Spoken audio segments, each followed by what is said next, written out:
বিকেল বেলা ঘড়ির কাঁটায় 4:30। সূর্য প্রায় ডুবুডুবু। নিজের সমস্ত তেজ হারিয়ে সে ঢলে পড়েছে পশ্চিম প্রান্তে। যত বিকেল গড়িয়ে আসছে সাভারে ততই মানুষের ভিড় বেশি জমছে। এক হাতে শ্রাবণীকে ধরে রিক্সা স্ট্যান্ডের সামনে দাঁড়ালো স্পর্শী। এখান থেকে লোকাল বাসগুলো ধরতে হয়। টানা 3 দিন নিজের বাড়িতে রাখলেও এখন আর রাখা যাবে না। মেয়েটার মা বাবাকে কথা দিয়ে এসেছে শ্রাবণী ভালো ভার্সিটিতে পড়াবে সে। নিজের বাড়িতে রেখে কোচিংয়ে ভর্তি করা গেলেও এই মুহূর্তে সায় দিচ্ছে না স্পর্শীর মন। এ কদিনে আরশির সাথে বেশ ভাব হয়ে গেছে শ্রাবণীর। সারাক্ষণ হাসি মজা দুষ্টুমিতে কাটিয়ে দেয় দুজন। স্পর্শী এই মুহূর্তে চাইছে না আরশির সাথে মিশে জীবনের সবচেয়ে গুরুত্বপূর্ণ সময়টা নষ্ট করুক শ্রাবণী। হঠাৎই বাসের শব্দ পেতেই হাত দিয়ে ইশারায় থামতে বলল স্পর্শী। দ্রুত পায়ে শ্রাবণীকে নিয়ে বসতেই হেল্পারকে বলল। ডেডি গেটে নামিয়ে দিবেন। এবারে হেল্পার অতিরিক্ত আতিথেয়তা দেখালো। দাঁত দেখিয়ে হেসে সম্মানের সহিত বলল, জি আপা, আপনি বসেন। এই নতুন কিছু নয়। সাধারণত জাহাঙ্গীরনগরের স্টুডেন্টদের দেখলেই তারা কিছুটা তটস্থ হয়ে চলে, পাছে যেন কোনো ঝামেলায় না জড়িয়ে পড়ে। স্পর্শী বুঝে উঠতে পারে না মানুষ এতটা ভয় কাতুরে কি করে হয়। জাবের স্টুডেন্টরা কি বাঘ নাকি ভাল্লুক? এত ভয় কেন পেতে হবে তাদের? যদিও রাস্তাঘাটে কিছু সংখ্যক স্টুডেন্টের আপত্তিজনক কাজকর্মের কারণে ড্রাইভাররা তটস্থ থাকে, তাও স্পর্শী মানতে নারাজ। কেননা জাবির অধিকাংশ স্টুডেন্টরা স্বাধীন চেতা। এরা সহজে কারোর সাথে ঝামেলায় জড়ায় না, আর না তো কোনো অন্যায়কে প্রশ্রয় দেয়। সামনে সামনে এইসব ড্রাইভাররা সম্মান দেখালেও তাদের অনুপস্থিতিতে জঘন্যতম কথা বলতেও পিছুপা হয় না। তাদের মতে বাংলাদেশের সবচেয়ে নিকৃষ্ট মেয়েরা এই বিশ্ববিদ্যালয়ে পড়ে। এখানকার স্টুডেন্টরা ভীষণ অসভ্য, অশালীন, অভদ্র হয়। ভাবতে ভাবতেই হেসে ফেলল স্পর্শী। পরক্ষণে হেসে দিয়ে নিজেকে বলল, সবার কথা কানে নিলে কি আর জীবন চালানো যায়? লোকে তো বলবেই। বাসে ওঠার 10 মিনিটের মাথাতেই ডেয়ারি গেটে বাস থামলো। ব্যাগ থেকে একটা 10 এবং একটা 5 টাকার নোট বের করে হেল্পারের হাতে দিতেই চমকে গেল ছেলেটা। কাছুমাছু করে বলল, আপা, স্টুডেন্ট তো হাফ ভাড়া, আপনি তো 5 টাকা আরও বেশি দিচ্ছেন। কোনরূপ ভাবান্তর দেখা গেল না স্পর্শীর মধ্যে। কঠোর চাহনিতে শ্রাবণীর দিকে ইশারা করে বলল, ও এখানকার স্টুডেন্ট না। বলেই নেমে গেল বাস থেকে। গেটের ভেতরে ঢুকে হাঁটতে শুরু করলো দুজন। এখানে রিক্সা নেই, হয়তো কলা বাগান বা সংসপ্তকের ওদিকে আছে। সমাজবিজ্ঞান ডিপার্টমেন্টের সামনে আসতেই চমকে দুপা পিছিয়ে গেল স্পর্শী।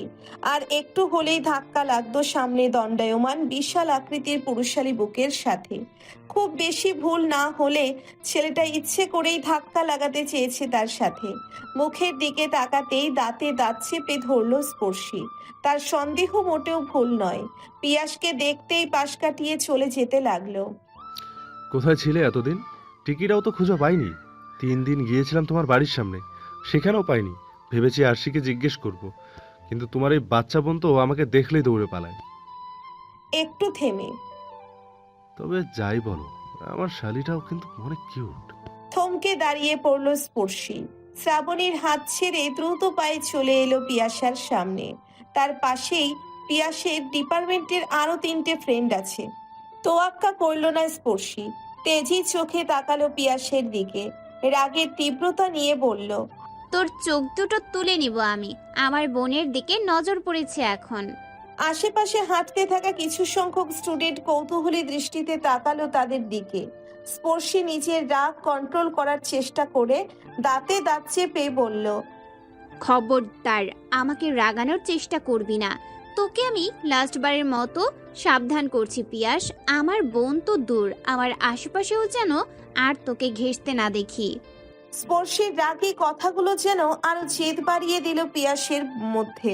হা হা করে জানোয়ারের ন্যায় হেসে উঠল। 2 কদম এগিয়ে স্পর্শীর গা ঘেঁষে দাঁড়াতে গেলেই ছিটকে দূরে সরে গেল স্পর্শী। পিয়াস আবারও হেসে উঠল। ধীর আওয়াজে বলল, বাহ, বোনের জন্য এত টান! আগে কেন জানিনি আমি? আমারই ভুল। আরও আগে আমার শালির খোঁজ নেওয়া উচিত ছিল। আচ্ছা, 3:30টার সময় তো আরশি কোচিংয়ে যায় বালির মাঠের দিকে। আচ্ছা বাদ দে, ওই মেয়েটাকে কাকে নিয়ে আসছিস আবার? এটাও কিন্তু দেখতে খারাপ না। হেসে দিল স্পর্শী। পিয়াস এই মুহূর্তে স্পর্শীর হাসিটাকে হজম করতে পারছে না। সে তো ভয় দেখাতে চাইছে, অথচ এই মেয়ে অদ্ভুতভাবে হাসছে কেন? তোর উদ্দেশ্যটা আমি মাত্র বুঝতে পারলাম। আমার দুর্বল জায়গাগুলো খুঁজে খুঁজে আমায় ভয় পাওয়ানোর চেষ্টা করছিস, তাই তো? ওকে, ঠিক আছে, চেষ্টা করে দেখতে পারিস। তবে একটা কথা মাথায় রাখিস, তোকে এটাই লাস্ট সুযোগ দিলাম আমি। মানলে ভালো, আর না মানলে আমার মনে হয় না তুই এই ক্যাম্পাসে বেশি দিন টিকতে পারবি। যাই হোক, ভেবে চিন্তে কাজ করিস। Best of luck. কথাগুলো বলেই শ্রাবণীর হাত ধরে সামনের দিকে এগিয়ে গেল। পরিচিত এক ফ্রেন্ডের বোন এখানকার নামকরা অ্যাডমিশন কোচিংয়ে অ্যাডমিশন নিয়েছে। ওর মাধ্যমেই শ্রাবণীকে সেখানে রেখে আসবে। কোচিংয়ের কাছেই বাসা। অন্য ক্যান্ডিডেটদের সাথে ক্লাস করে বাসায় আসতে খুব বেশি প্রবলেম হবে না শ্রাবণীর। ভেবেছিল সাভারেই রাখবে, কিন্তু নিজস্ব ঝামেলার মধ্যে অন্য আরেকটা মেয়েকে জড়ানো ঠিক হবে না। এর থেকে ফার্ম গেটেই থাকো। রাত 11টা। নিত্যদিন সারা বাড়ি তোলপাড় করে ফেলা মেয়েটা আজ চুপচাপ, যে কিনা প্রতি রাতে এক প্রকার বিশ্বযুদ্ধ ঘটিয়ে ফেলে বোনের সাথে ঘুমাবে বলে। সে আজ হঠাৎই একা রুমে শুয়ে থাকবে কথা শুনতেই মাথা ঘুরতে লাগলো স্পর্শীর। বেশ কয়েকবার দরজা ধাক্কালেও কোনো কাজ হয়নি। ভেতর থেকে দরজা আটকিয়ে কাঁথা মুড়ি দিয়ে আরশির সেই একই কথা শুনেছে। আমি আজ থেকে একা একা ঘুমাবো, অভ্যাস করতে হবে তো। 2 দিন পরেই তো তোমার বিয়ে হয়ে যাবে, তখন কি তোমার জামাইয়ের মধ্যে শুতে নেবে আমায়? তার থেকে আগে থেকে অভ্যাস করাই ভালো। স্পর্শীর মাথা ঘুরছে। শেষে এক প্রকার বাধ্য হয়ে নিজের রুমে এসেছে। মাথার ক্ষতটা এখনো পুরোপুরি শুকায়নি তার। রুমের সমস্ত লাইট অফ করে কাঁথামুড়ি দিয়ে আলগোছে মায়ের চুরি করা ফোনটা বের করলো আরশি। মা ঘুমিয়েছে 10টা নাগাদ। সেই সুযোগেই হাত সাফাই করেছে সে। কাপা কাপা হাতে ফোনের লক খুলে ফেসবুক ঢুকলো। নিজের চিরচেনা আইডিটা লগ ইন দিয়ে সার্চ করলো কাঙ্ক্ষিত আইডিটা। আজ সে ক্রাশ খেয়েছে। শুধু ক্রাশ না, হুমড়ে খেয়ে পড়েছে ওই গোল গোল লাড্ডুর মতো চেহারার উপর। বান্ধবীর ক্রাশকে দেখতে গিয়ে সে নিজেই ফিদা হয়ে গেছে। লোকটাকে চেনে না তার বান্ধবী। কোনো এক ফেসবুকের পরিচিত ফ্রেন্ড বার্থডে উইশ করেছিল লোকটিকে। ব্যাস, সেই দিন থেকেই সে পাভেল শিকদার নামক এই আইডিটার উপর ক্রাশিত। আজ খুবই বিশ্বাসের সাথে নিজের বেস্ট ফ্রেন্ডের সাথে শেয়ার করলো নিজের কল্পনার পুরুষকে। প্রোফাইলে দেখা মাত্রই সেই একই রোগ বাসা বেঁধেছে আরশির শরীরে। এ যেন কোনো সংক্রমণজনিত রোগ। খুবই গোপনীয়তার সাথে আইডির নামটা খাতায় লিখে এনেছে। ব্যাস, সন্ধে থেকেই এই আইডি রাউন্ড দেওয়ার জন্য ছটফট করছিল আরশির মন। আর সেই মন শান্ত হলো এই রাত 11:30টায়।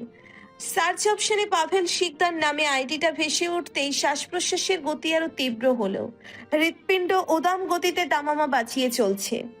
আলগোছে কাঁথাটা সরিয়ে কুমিরের ন্যায় বিশাল আকৃতির নিঃশ্বাস নিয়ে নিল। পুনরায় কাঁথার মধ্যে ঢুকতেই চমকে উঠল।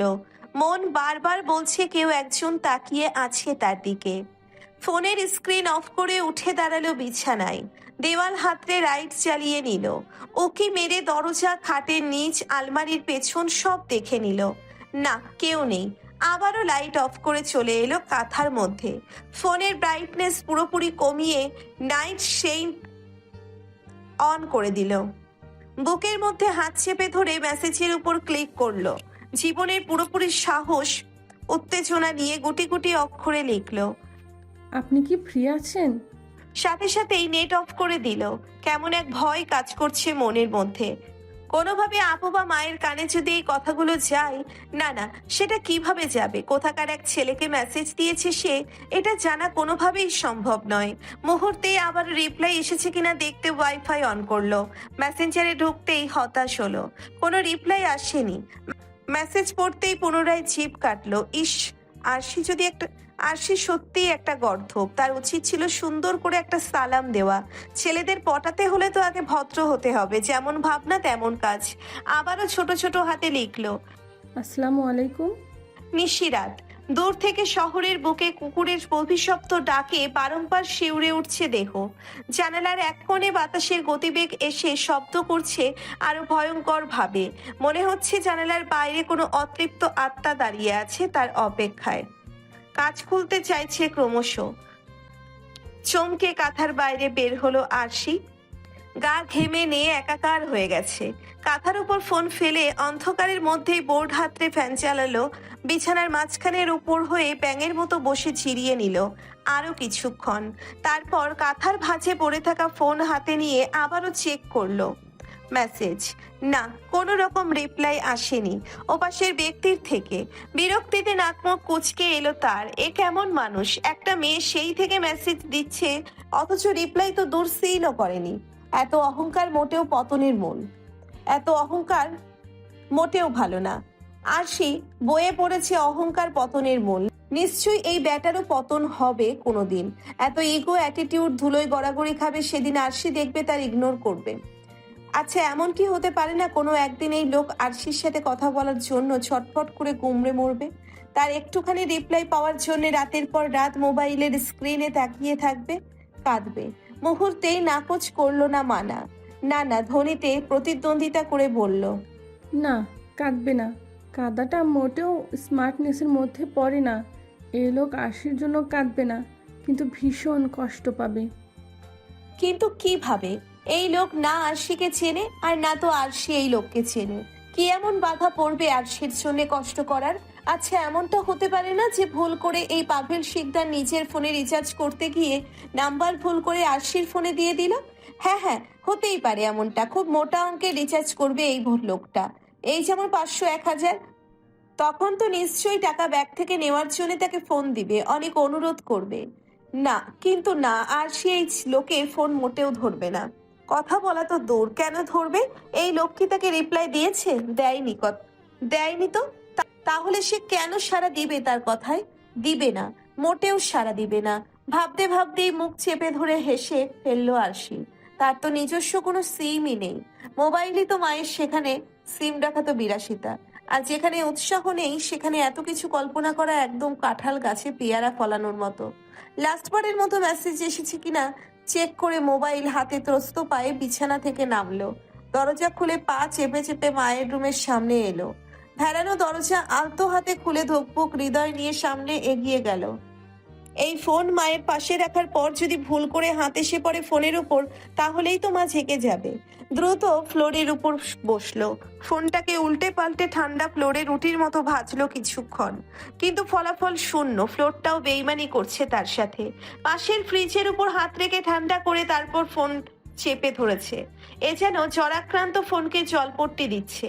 প্রায় 15 মিনিট পর বুকে অনেক সাহস নিয়ে মায়ের বালিশের নিচে ফোন রেখে দ্রুত পায়ে রুমের দিকে দিল এক ছুট। দরজার সামনে গিয়ে ভেতরে ঢুকতে গেলে পেছন থেকে কেউ চুলের বেনি ধরে টেনে ধরলো। অন্তরাত্মা উড়ে গেল আরশির। নিশ্চয়ই এ কোনো ভূত হবে। পেটের ভেতরে সমস্ত চিৎকার ঘুরপাক খাচ্ছে, কিছুতেই তারা কণ্ঠনালী ভেদ করে বাইরে আসতে পারছে না। ভয়ে ভয়ে পেছনে তাকাতেই অন্ধকারের মধ্যে গাল চেপে ধরলো কোনো ছায়া।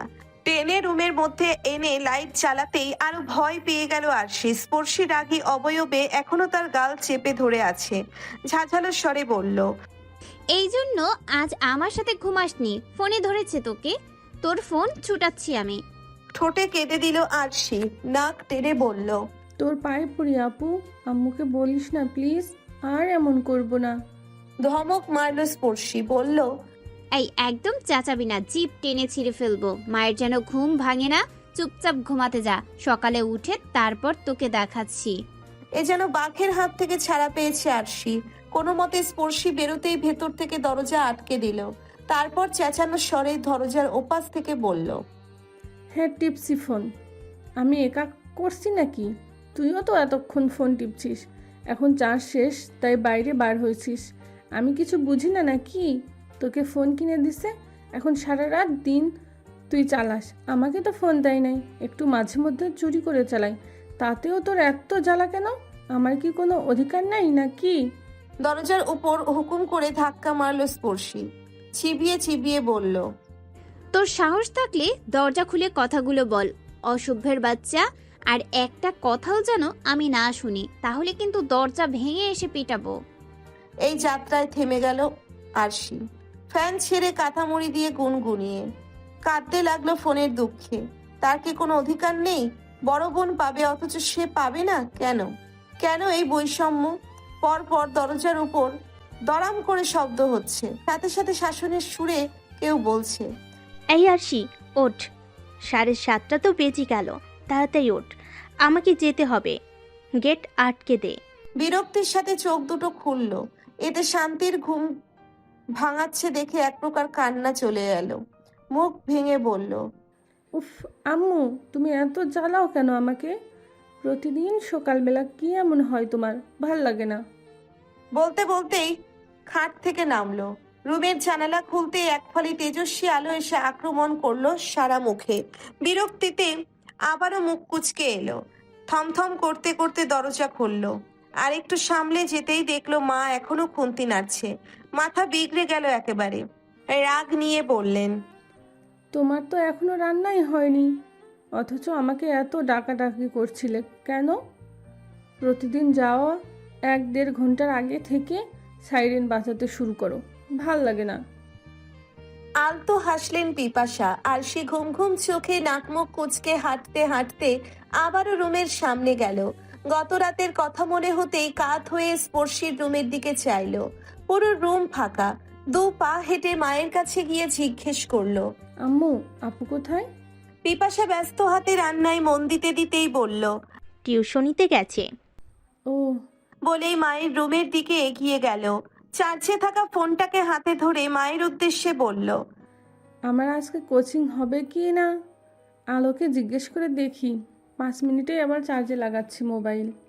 মায়ের কোনো উত্তরের অপেক্ষায় না থেকেই রুমে ঢুকলো আরশি। ফেসবুক ওপেন করতেই বুকটা ধক করে উঠল। সিন করেছে সেই অ্যাটিটিউডওয়ালা ব্যাটা, কিন্তু রিপ্লাই দেয়নি। আজব, সে কি আরশিকে অপমান করলো? না, এ তো মানা যায় না। ফোন হাতে দাঁত কামড়ে হেসেই পুনরায় গুটিসুটি অক্ষরে লিখলো। কেমন আছেন? বানান ভুল হয়েছে দেখে জিভ কাটলো। আবারও ছোট ছোট অক্ষরে লিখলো। কেমন আছেন? এবারেও তাড়াহুড়োতে ভুল করে ফেললো। মুখমণ্ডলে বিরক্তি এড়ে লিখলো। ধুর, মেসেজের টুংটাং আওয়াজে বিছানা থেকে উঠে বসলো পাভেল। ঘুম ঘুম চোখে ফোন হাতে নিয়েই মেসেঞ্জারে ঢুকলো। লিস্ট থাকা আরশিয়া সর্দার আইডিতে ঢুকতেই মুখ চেপে হেসে ফেললো। ওদিকে ইতিমধ্যে আরশি তাদের 2 বার ভুল বানানে মেসেজ সেন্ড করলো। পাভেল ত্রস্ত হতে তার বানানকে শুধরে লিখলো, কেমন আছেন? সাথে হাসির ইমোজি। মুহূর্তেই ওপাশ থেকে সেকেন্ডের মধ্যে রিপ্লাই আসলো। আলহামদুলিল্লাহ ভালো। কে আপনি? অবাক হয়ে গেল পাভেল। বলল, আমি কে মানে? আজব তো, জিজ্ঞেস করলেন কেমন আছি, বললাম ভালো। এবারে আপনার পরিচয় দিবেন না? কে আপনি? অপরিচিত মেয়েদেরকে কেমন আছেন জিজ্ঞেস করতে লজ্জা লাগে না? বাকরুদ্ধ হয়ে গেল পাভেল। মস্তিষ্ক যেন সাময়িকভাবে ফাঁকা হয়ে গেছে। ফোন হাতে কিছুক্ষণ হা হয়ে মেসেজের দিকে তাকিয়ে রইল। কি বলা উচিত তার? এরই মধ্যে ওপাশ থেকে আসি আবারও মেসেজ দিল। কি হলো বললেন না তো, কে আপনি? এই, তুই ফোন রাখবি এখন? মুখ ধুতে যা। ঘুম থেকে উঠতে না উঠতেই ফোন নিয়ে বসেছে। দ্রুত গেট আটকা। ডাক শুনতেই চমকে উঠল আরশি। দ্রুত হাতে টাইপ করলো।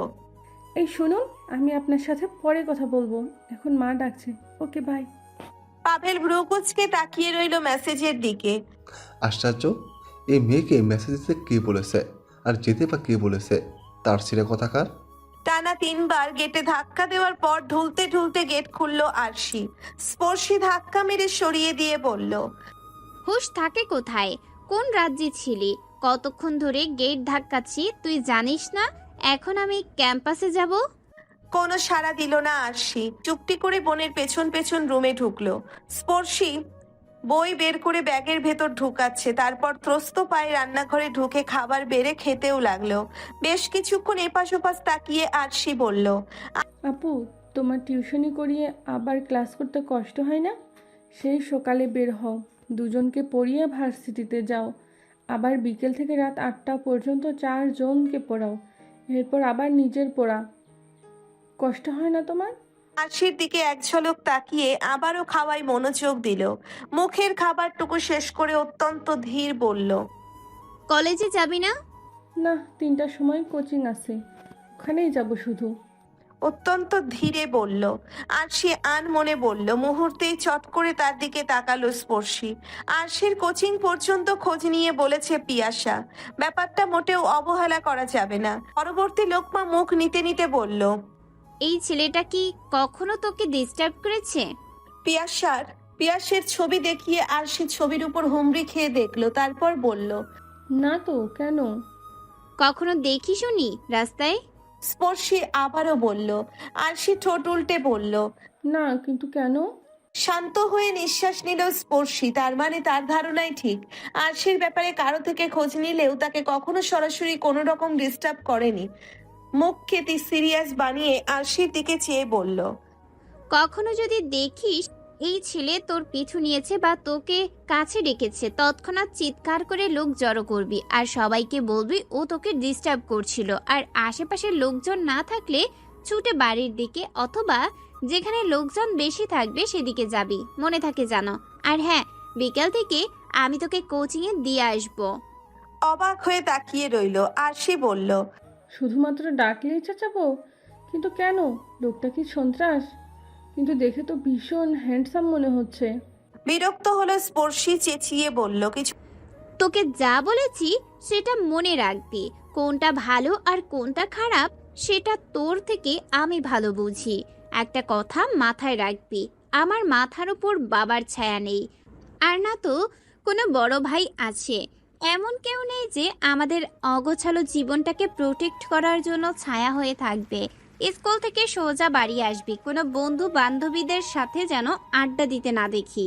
কিছুটা বুঝলো আরশি, কিন্তু বাবার কথা মনে হতেই ভীষণ মন খারাপ হলো। এই বাবার শব্দটা সে জন্মের আগেই হারিয়েছে। চিরদিনের মতো এতিম সে। তাদের মাথার উপর কোনো ছাদ নেই। নিজেদেরই সারাক্ষণ এই হাত দুটো উপরের দিকে মেলে ধরে নিজেদের প্রোটেক্ট করতে হয়। কিছুটা চিন্তিত হয়ে স্পর্শীর উদ্দেশ্যে বলল। কিন্তু আপু, লোকটা যদি খারাপই হয় তাহলে তো তোমার আরও সাবধান হওয়া উচিত। তুমি তো রাত বিরাতে বাইরে থাকো, ও যদি তোমার কোনো ক্ষতি করে দেয়, মাকে কি জানাবো? কিছুক্ষণ থম মেরে বসে রইল স্পর্শী। দীর্ঘশ্বাস ফেলে কণ্ঠে কাঠিন্যতা এনে বলল। আমারটা আমি বুঝে নিব, মাকে জানানোর দরকার নেই। তুই ঠিক মতো চলিস। আর হ্যাঁ, আমি বের হচ্ছি, গেট ভালো করে লাগিয়ে দিস। আর আমার আসতে দেরি হলে মাকে ক্যাম্পাসে যেতে। বলতে গিয়েও থেমে গেল স্পর্শী। পরক্ষণেই বলল। না, আমার দেরি হবে না, এসে যাব হয়তো। রৌদ্র উজ্জ্বল দিন। মাথার পূর্ব দিকের সূর্যটা নিজস্ব আলো নিয়ে বিস্তার করছে পুরো ধরণীময়। ঘড়ির ঘন্টার কাঁটাটা তখনও 10টাকে ছোঁয়নি। গেটের ভেতর পা রেখে খানিকটা অবাক হলো স্পর্শী। প্রতিদিনের মতো পিয়াস তার দলবল নিয়ে উপস্থিত নেই সেখানে। সন্দেহের দানা বাঁধল মনে। আরো চমকে উঠল। আরেকটু সামনে এগিয়ে বাম দিকে চাইতেই আরো চমকে উঠল। মাঠের এই কোনায় গাছের সাথে ঘেঁষে ফোঁপাচ্ছে এক মেয়ে। পেছন থেকে দেখে মনে হচ্ছে না সে কাঁদছে। তারপরেই মন মানল না। আলতো পায়ে না চাইতেও চলে গেল সেদিকে। মেয়েটার থেকে 2 কদম দূরে দাঁড়িয়ে গম্ভীর কণ্ঠে বলল।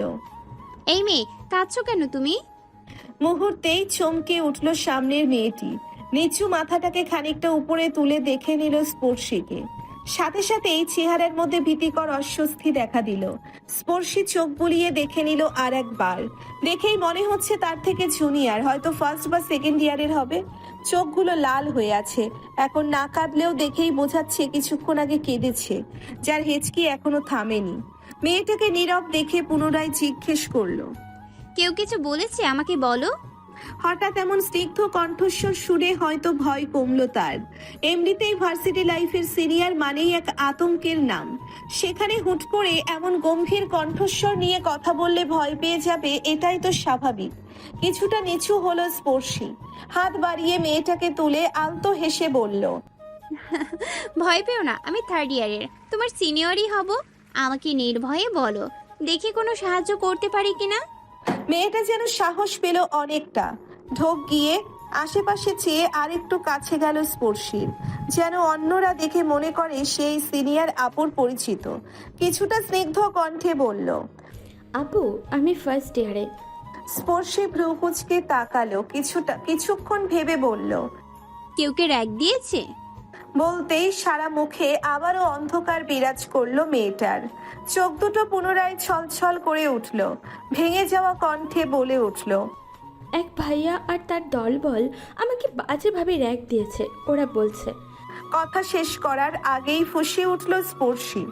দাঁতে দাঁত চেপে বলল, সাথে কোনো আপু ছিল? মাথা নাড়িয়ে না বলল মেয়েটা।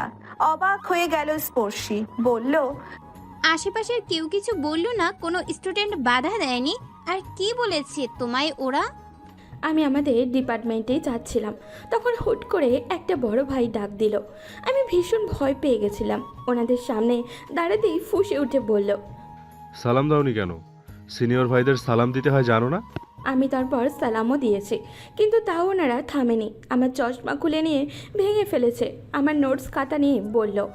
এটা কোনো হাতের লেখার মধ্যে পড়ে? তেলাপোকা হেঁটে গেছে মনে হয়।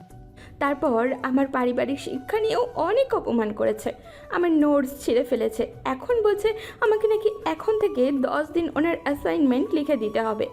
স্পর্শী কিছুটা চিন্তিত হলো, তারপর পুনরায় জিজ্ঞেস করলো, আর কিছু বলেনি? এইটুকুই? অস্বস্তিতে পড়ল মেয়েটা। নিজের জড়তা কাটিয়ে নিচে তাকিয়ে আস্তে করে বলল, উনি কথাগুলো বলার পুরোটা সময় আমার ঘাড়ে হাত দিয়ে রেখেছিল। অনেক বাজেভাবে আঙুলগুলো দিয়ে গলায় ছুঁয়েছে। বাকরুদ্ধ হয়ে গেল স্পর্শী। শরীরে থাকা রক্তিম বর্ণীয় তরল পদার্থ তরতর করে গরম হতে লাগলো। দাঁতে দাঁত চেপে বলল, আশেপাশে কেউ ছিল না? কিচ্ছু বলেনি কেউ? না, ওনারা আমাকে ডেকে ওই জঙ্গলের পাশে নিয়ে গিয়েছিল। আর কিছু শোনার প্রয়াস না করেই মেয়েটার হাত ধরে টেনে ইংলিশ ডিপার্টমেন্টের দিকে এগিয়ে গেল। আজকের ক্লাস চুলোই যাক, কিন্তু পিয়াসের কোনো না কোনো একটা ব্যবস্থা করতেই হবে। পিয়াস ফাইনাল ইয়ারের স্টুডেন্ট হলেও সে তৃতীয় বর্ষের। এক্ষেত্রে জুনিয়র হিসেবে একজন সিনিয়রের সাথে বুঝে শুনে লড়াইয়ে নামতে হবে। ডিপার্টমেন্টের সামনে যেতেই চোখে পড়ল ফারজানা রুমি আপুকে। তিনি ফাইনাল ইয়ারের ছাত্রী, বলতে গেলে জুনিয়র মেয়েদের ভরসার স্থান। অত্যন্ত সাহসিকতার সাথে প্রতিবাদ করে টিকে আছে ক্যাম্পাসে।